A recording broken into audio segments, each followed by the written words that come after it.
Ravi de vous retrouver, chers auditeurs. Il est 18h. Merci de nous recevoir chez vous. Les titres de ce journal. Hadissa. Burundi perd son président. Pierre Nkurunziza est décédé lundi après-midi de suite d'un arrêt cardiaque, a annoncé les autorités. Il était hospitalisé depuis samedi après un malaise. Un deuil national de 7 jours a été décrété. Et puis au Sénégal, l'armée nationale va commencer à effectuer des tests de Covid-19 à l'hôpital militaire de Ouakam. L'hôpital abrite un laboratoire d'analyse médicale capable d'effectuer 200 tests par jour. Les militaires n'attendent que l'autorisation du ministère de la Santé. Le ministère des Forces armées y a effectué une visite ce matin. Le coronavirus qui ne faiblit pas, 89 cas ont été déclarés positifs ce mardi, avec 17 cas communautaires identifiés à Dakar et à Touba. Le Sénégal, qui a franchi le cap des 4500 cas positifs, a enregistré 52 décès. Alors qu'à Ziguinchor, les agents de santé communautaire sont dans la précarité. Ils reçoivent des indemnités de misère et sont oubliés par le fonds Force Covid-19, dénonce de SUTSAS section Ziguinchor. Le coronavirus qui impacte également le programme élargi de vaccination, une baisse de 10% sur la vaccination de base et 80% sur la vaccination contre le cancer du col de l'utérus. On en parle avec le coordonnateur du PEV, Dr Ousseynou Badiane. Vous aurez également Info et Écho avec Rapsé Limanouane. Voilà pour les titres. Sud-Soir. Hadissa. Et à la présentation, Papa Abdoulaye Dieye assure la mise en onde du bienvenu. Pierre Nkurunziza, le chef d'État sortant, est mort d'une crise cardiaque lundi après-midi à l'hôpital du cinquantenaire à Burundi, selon le communiqué du gouvernement burundais. Toujours selon ces informations, le président sortant avait assisté à un match de volleyball le samedi après-midi dans son fief de Ngozi. Son état de santé s'est dégradé dans la nuit et il a dû être hospitalisé à l'hôpital du cinquantenaire de Karouzi, dans le centre-est du pays. Lundi, son état de santé a brusquement changé avec un arrêt cardiaque, indique Bujumbura. Malgré les tentatives de réanimation, l'équipe médicale n'a pas pu récupérer le patient. Cette mort soudaine aura des conséquences institutionnelles sur le Burundi, bien que président sortant Pierre Nkurunziza devait rester en fonction jusqu'au 20 août prochain et l'investiture de son successeur, le général Évariste Ndayishimiye, selon l'article 81 de la Constitution. C'est le président de l'Assemblée nationale, Pascal Nyabenda, qui devrait assurer l'intérim. Et puis au Sénégal, l'hôpital militaire de Ouakam abrite le laboratoire d'analyse médicale capable d'effectuer 200 tests de Covid-19 par jour. Seulement, les autorités militaires attendent l'aval du ministère de la Santé pour débuter le dépistage. Le ministre des Forces armées en visite sur les lieux se dit rassuré. Ismaël Marcel Koli.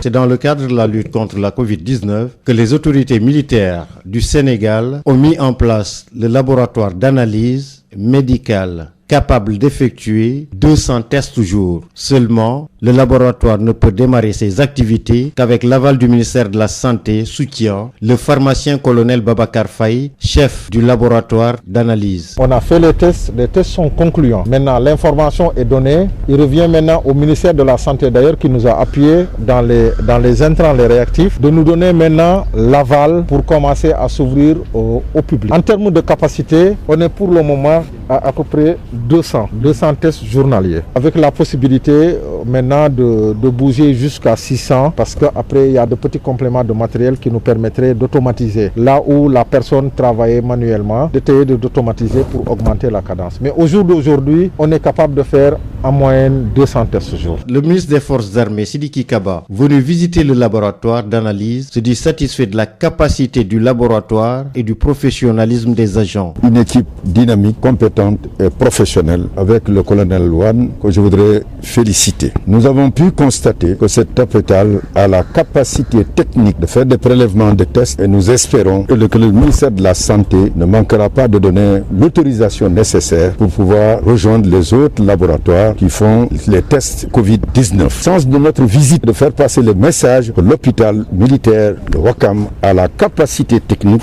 donc de faire les prélèvements nécessaires pour pouvoir ainsi participer à la lutte contre le Covid. Le laboratoire d'analyse médicale se trouve à l'hôpital militaire de Ouakam. Pour l'heure, seuls les prélèvements y sont effectués. La pandémie de Covid-19 poursuit sa progression dans le pays. 89 nouvelles contaminations ont été révélées ce mardi par le ministère de la Santé et de l'Action sociale.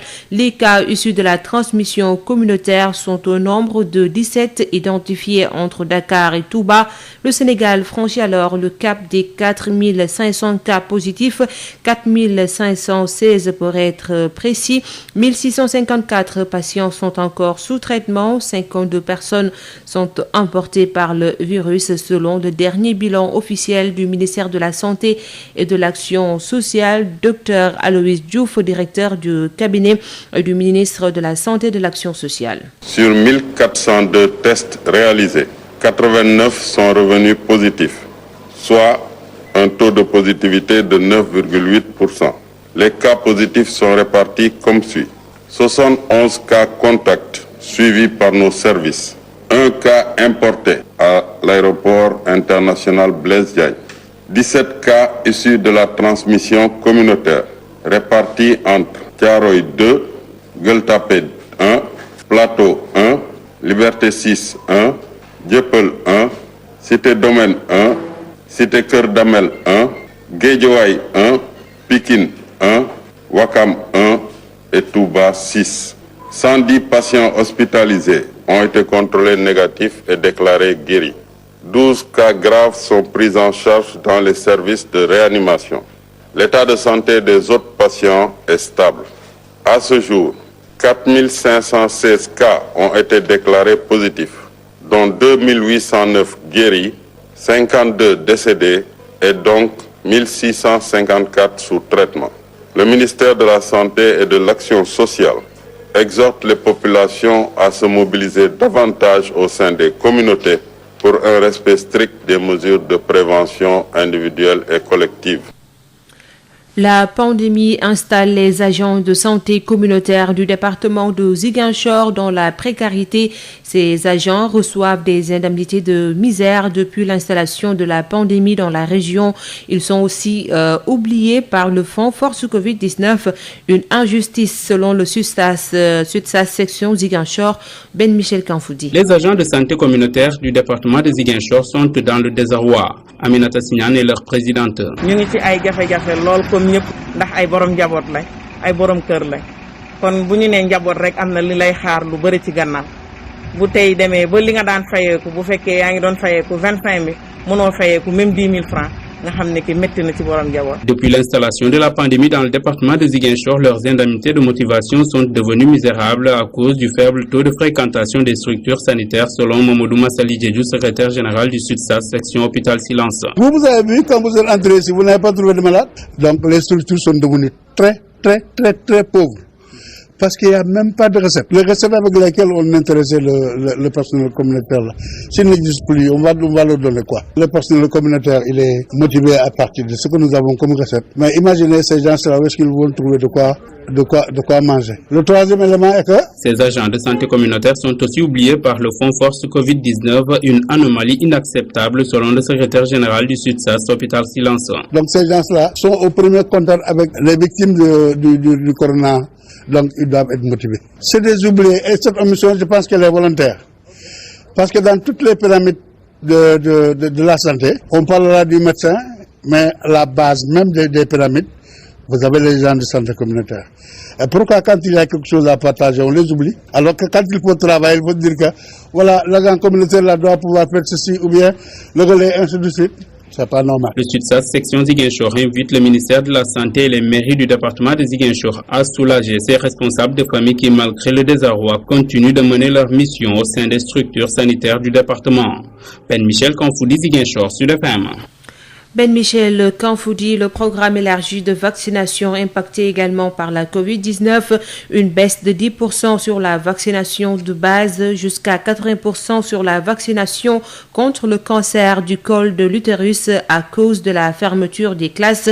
Le coordonnateur du PV fait l'évaluation et annonce une stratégie pour assurer la continuité des opérations. Dr Ousseynou Badiane avec Senior. Effectivement, il y a eu un impact sur le programme de vaccination, comme d'ailleurs sur tous les autres programmes de santé à cause du Covid. Et cet impact, quand même, n'est pas très important, mais n'est pas non plus négligeable, d'autant plus que depuis la déclaration de l'épidémie, on assiste chaque mois à une baisse d'environ de 10% pour les vaccins de base. Maintenant, là où l'impact est le plus élevé, c'est sur la vaccination contre le cancer du col de l'utérus, où la stratégie était essentiellement scolaire.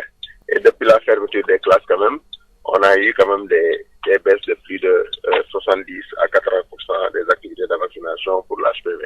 Sinon, pour tous les autres vaccins, c'est environ 10% de baisse mensuelle depuis le mois de mars. Donc, déjà, la première stratégie, c'est d'assurer la continuité des services de vaccination et puis de sensibiliser les parents pour qu'ils amènent leurs enfants au niveau des sites de vaccination en garantissant maintenant tout ce qui est normes sécuritaires par rapport à la prévention des infections.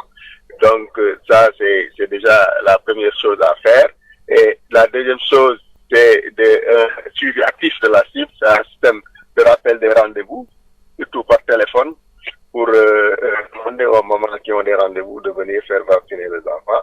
Mais il est prévu aussi un plan de rattrapage post-Covid qui va permettre de rattraper tous les enfants qui seront ratés durant cette. La montée en puissance du coronavirus impulse l'activité des livreurs. Des messieurs tchak-tchak, livraison rapide, voient leur chiffre d'affaires augmenter du fait de la forte demande. Toutefois, l'instauration du couvre-feu semble donner un coup d'arrêt à leurs activités. C'est un reportage signé Adi Fatou Bari. Il roule à vive allure pour rejoindre sa destination, le domicile d'un client pour lui remettre une livraison. Le métier de livreur, une activité qui marche en ce temps de coronavirus pour plusieurs raisons. Ça marche bien en ces temps parce que les gens ne veulent pas se déplacer, de peur d'être contaminés. Sinon, d'autres pensent que c'est plus facile de se faire livrer que de prendre un taxi et de bouger. Le masque et les gants constituent les indispensables de Alpha Tchak Tchak en service dans la livraison depuis 2 ans. Face à la transmission interhumaine du nouveau coronavirus Covid-19, jugé très rapide, il prend toutes ses dispositions pour se protéger et protéger ses interlocuteurs que sont les clients, des clients avec qui la proximité est nécessaire. Quand je revue un truc, je dis toujours aux clients de respecter la distanciation sociale. Et pour prendre l'argent, je mets toujours mes gants. S'il y a une chose qui freine tout de même l'élan de l'activité de livraison en ce temps de pandémie, c'est bien l'état d'urgence et l'instauration du couvre-feu, ce qui a le don d'agacer monsieur le livreur. Nous circulons plus la nuit puisqu'il y a nos clients qui demandent à leur apporter à manger, soit dibi ou fast-food. C'était difficile au temps de l'arrêt à 20h, mais maintenant, ça nous arrange. Ousmane Tchak-Tchak, lui, plaide pour plus d'indulgence à leur égard afin de leur permettre de mieux satisfaire la clientèle. Des fois, c'est difficile. À l'approche de l'heure, on est obligé de rentrer chez nous. Et ça peut frustrer nos clients qui pensent qu'on ne veut pas les aider. Si on pouvait avoir un laissez-passer, je crois que ça nous faciliterait la tâche.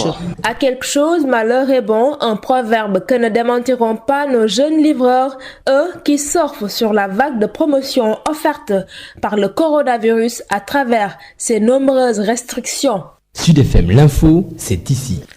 Les acteurs des médias regroupés au sein de la coordination des associations de presse CAP sont plus qu'inquiets de l'attitude désinvolte à la limite du mépris que leur oppose la tutelle. Selon eux, rien n'est fait pour que le secteur des médias puisse connaître des réformes indispensables à sa survie dans un contexte en mutation continue et alors que le monde interroge le modèle de la production et de la diffusion de l'information à l'aune l'aune des nouvelles technologies. Le Sénégal, avec le ministre Abdoulaye Diop, est à la traîne et continuera d'occuper la dernière place au regard des décisions prises dans le secteur de la presse, décisions unilatérales et en violation flagrante de tous les consensus.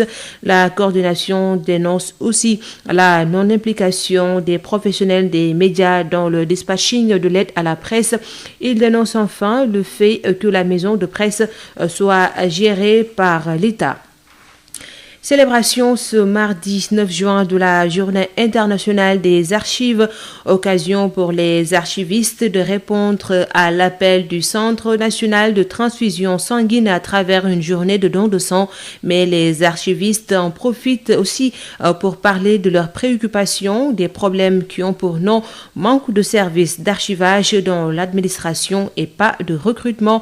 Les précisions de Tierno Kandi, président de l'Association sénégalaise des bibliothécaires, archivistes et documentalistes, joint par Mame Diarra Da Silva. La situation est préoccupante parce que nous avons un certain nombre de défis que nous relevons chaque fois à l'occasion de ces journées. Et les défis sont notamment l'insuffisance de personnel qualifié et de services d'archives dans l'administration, c'est-à-dire dans la fonction publique, de manière générale. Ça, c'est une situation que nous avons soulignée. Il y a également l'absence de services d'archives et de documentation au niveau des différents ministères, au niveau des différentes administrations publiques. Dans les organes, il n'est pas souvent prévu un service d'archives correct. Il n'y a pas également d'infrastructures et d'équipements là où il y a des services d'archives. Soit il n'y a pas de personnel qualifié, soit les locaux ne sont pas adaptés. Voilà un certain nombre de défis auxquels le Sénégal fait face et que nous sommes en train de souligner. Alors, par rapport à la numérisation des archives, on en est où aujourd'hui au Sénégal? Oui, la numérisation, c'est un mode de traitement et de gestion des archives. Donc, et les technologies de l'information nous offrent en tout cas cette opportunité. Donc, ce n'est pas le principal défi, c'est seulement une étape qu'il faut aujourd'hui intégrer dans les modes de gestion efficaces des systèmes d'archivage. Je suis George Floyd. Le slogan est lancé. Plusieurs organisations se mobilisent cet après-midi à Dakar pour dénoncer la mort atroce de ce noir américain tué aux États-Unis. 8 minutes et 46 secondes de souffrance sous les genoux d'un policier blanc. Un acte barbare qui a ému le monde entier. Dakar dénonce et dit non au racisme car les Africains sont les premiers concernés. Le président d'Africa Jom Center, une des organisations initiatrices de cette mobilisation, appelle les autorités à prendre part à cette manifestation qui se tient à l'instant. Et puis l'association des juristes africains se joint à la vague d'indignation suscitée par le meurtre de l'Afro-Américain George Floyd. Les juristes regrettent aussi l'affaire Adama Traoré et la situation des Africains vivant en Chine. L'association rappelle aux États incriminer les textes fondamentaux internationaux. Pape Ogosek est le président de l'association des juristes africains. Il est notre invité et répond aux questions d'Elhadj Malick Ndiaye. Pape Ogosek, bonjour. Oui, bonjour Elhadj Malick. Vous êtes le président de l'association des juristes africains. Dans votre publication, vous avez dénoncé la mort atroce de George Floyd, mais également l'affaire Adama Traoré survenue en France et surtout le problème des Africains vivant en Chine. Dites-nous pourquoi. Merci Elhadj pour cette question. Donc nous avons au niveau de l'association des juristes fait un communiqué pour attirer l'attention des États incriminés. En premier les États-Unis, mais il y a aussi d'autres cas qu'on a vus en France avec l'histoire d'Adama Traoré.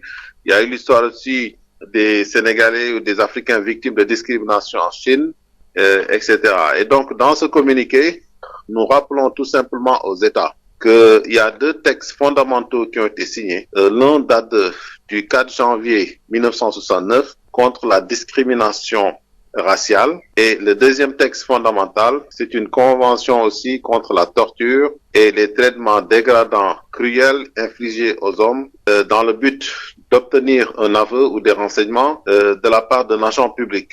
Donc cette convention date du 9 décembre 1975. Donc ces 2 textes fondamentaux sont rappelé dans ce communiqué. Et nous, au niveau de l'association des juristes, nous œuvrons dans ce sens parce que depuis des années, nous travaillons pour les textes fondamentaux et il y a même un recueil qui existe actuellement qui doit être vulgarisé davantage dans le cadre de l'Institut des études sur la justice et les droits fondamentaux en Afrique qui est piloté par l'association des juristes. Dans ce communiqué, on rappelle aussi une disposition essentielle, surtout l'article 1er de la Convention des Nations Unies du 9 décembre 1975, qui dit explicitement qu'il faut entendre par torture tout acte cruel, dégradant, inhumain, infligé à une personne. Et pourtant, récemment, il y a eu l'affaire George Floyd. Comment peut-on expliquer ces actes? La plupart du temps, nous avons l'impression que ce n'est pas par défiance,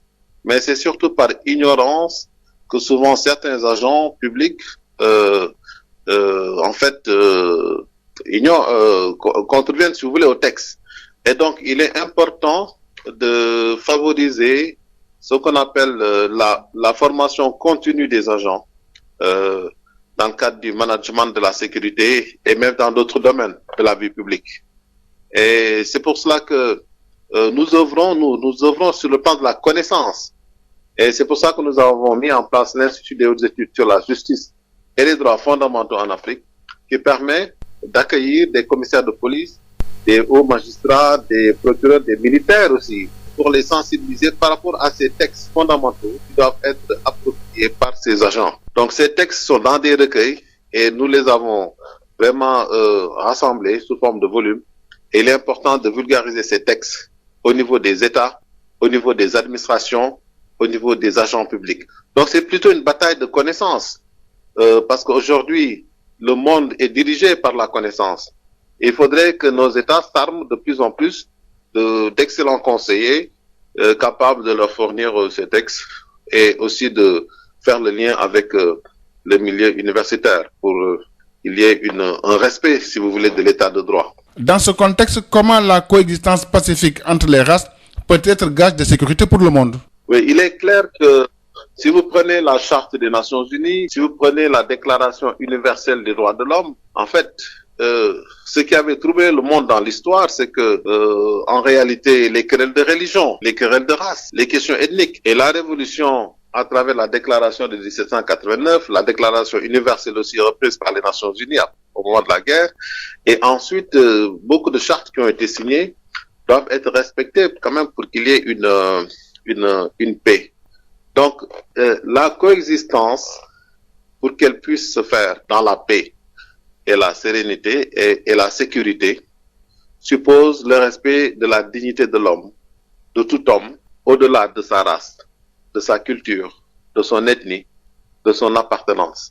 Aujourd'hui, au-delà de l'indignation, qu'est-ce que les États doivent faire pour lutter efficacement contre cette discrimination? Aujourd'hui, on sent que, comme je l'ai dit tout à l'heure, le monde est dirigé par la connaissance. Il faudrait que nos États, surtout les États des pays africains et d'autres, et même les grandes puissances, puissent quand même se mettre à l'école du droit, à l'école de la connaissance. Parce que, comme je l'ai dit tantôt, ce n'est pas par défiance, mais c'est souvent par ignorance que ces textes fondamentaux sont tout simplement ignorés, violés par les États. Donc, il faudrait que les chefs d'État, les États en général, les administrations, puissent se doter de tous ces instruments juridiques pour lutter pour la sauvegarde. Donc, c'est une bataille juridique, une bataille politique, beaucoup plus qu'une bataille, j'allais dire, par la force. Parce que par la force, on ne règle rien. Aujourd'hui, la force doit sortir des muscles et des cerveaux et non pas des biceps. Et on se rend compte que, à défaut de connaissance, on est toujours dans l'ignorance, dans l'injustice et dans la violence. Donc, faire en sorte que ces agences, ces administrations et donc les États puissent s'approprier ces textes qui sont fondamentaux.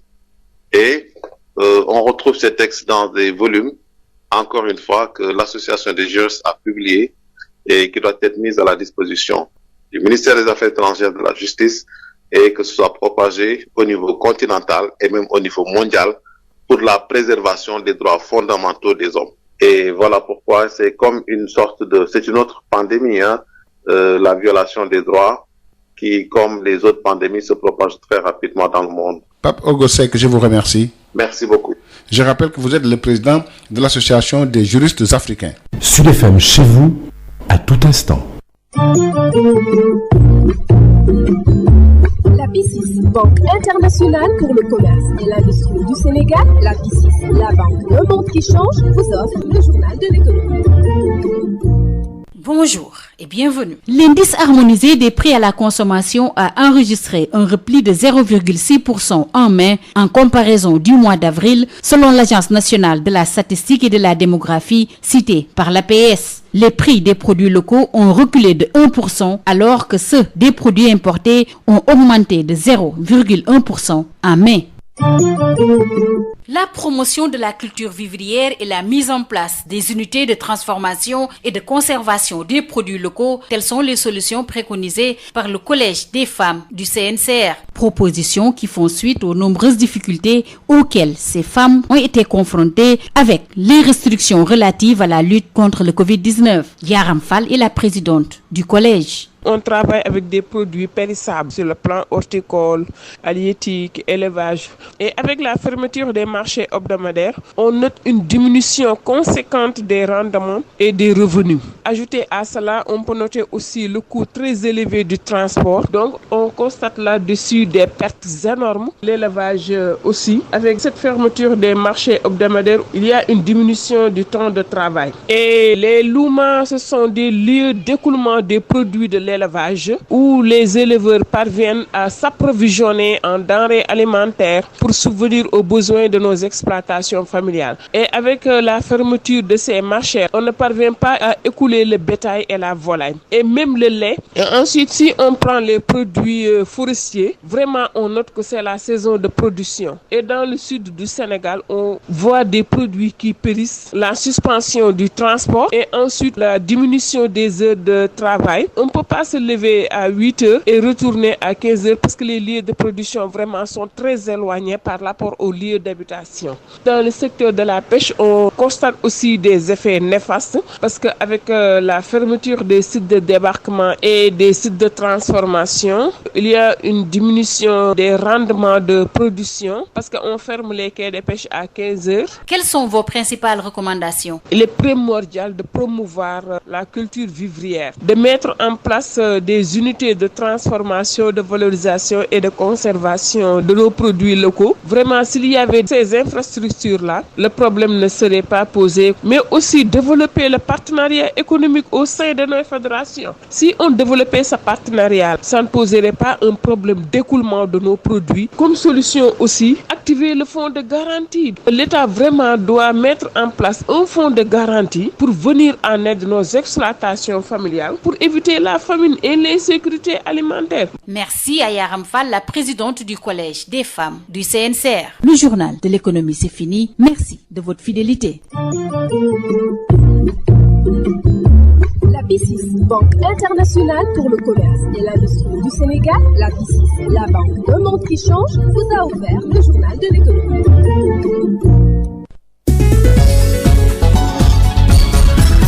Khadisen.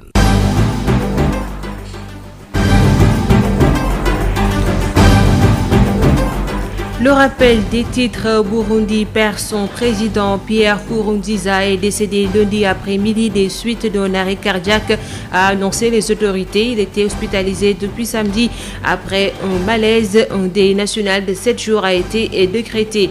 Au Sénégal, l'armée nationale va commencer à effectuer des tests de Covid-19 à l'hôpital militaire de Ouakam.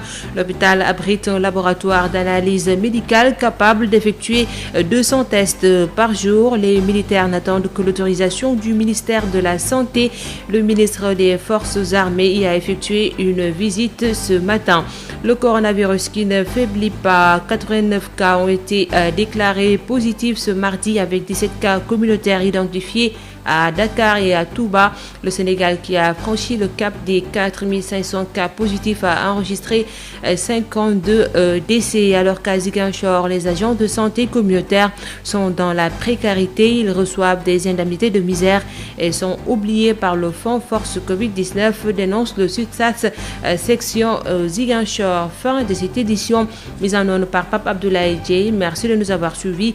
N'oubliez surtout pas de vous laver régulièrement les mains, garder la distance et rester chez vous en compagnie des programmes de la première radio d'information du Sénégal. Tout de suite de Sud Éducation.